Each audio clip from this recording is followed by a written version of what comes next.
Hey there, ladies and gentlemen. Welcome to a quick video of Life with Mars. Today we're going to be making some chili. Last time I made some chili, I posted it on my Facebook. My cousin wanted to know how to make it, so here's the video. Now, by no means is this my original chili recipe. Pepper Belly Pete posted the chili recipe. I used his recipe, and then I have the little tweaks to it that I made. So first, you're going to need 3 pounds of ground chuck or ground beef. I made it with both.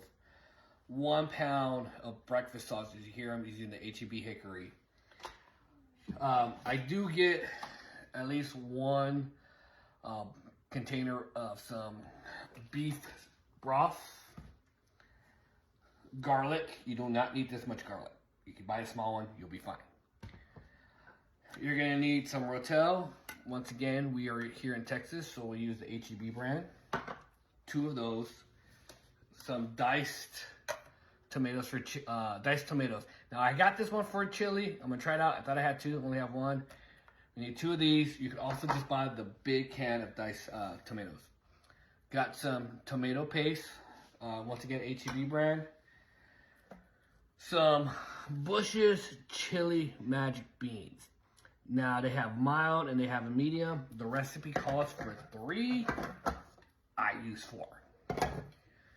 You're also going to need 1 can of Hatch green chilies, 3 chili seasonings. We use H-E-B Texas chili seasonings.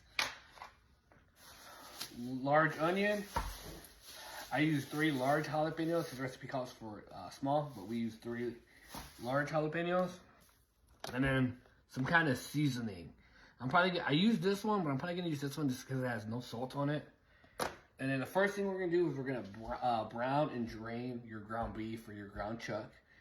And then after that, we'll add this. I don't drain this, but we'll get to that part next.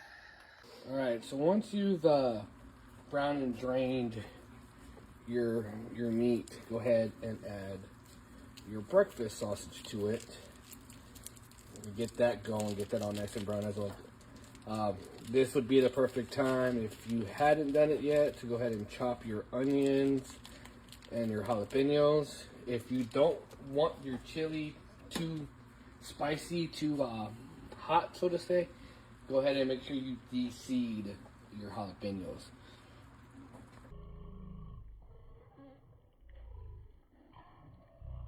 Alright, so once we got everything in the crock pot, we're going to go ahead and add our other ingredients.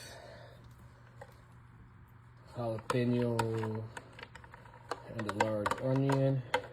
And as you add this stuff, start to give it a good stir. That way everything mixes very well. And then we're also going to do a heaping spoonful of garlic. We'll get that a stir, and then I'll come back when I add the next ingredient. All right, now we got that mixed up. Go ahead and add your 3 packets of your chili seasoning. Give that a good stir. And then I'm gonna go ahead and add my regular seasoning, and it's kind of to your heart's content, you know, to do what your heart tells you. And then give that a good stir, and then we'll start adding our wet ingredients. Once that's all good and stirred, we're gonna go ahead and add our wet ingredients. We're gonna add everything with the exception of the beans.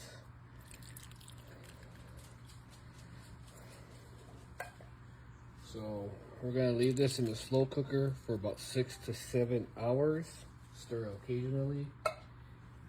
And then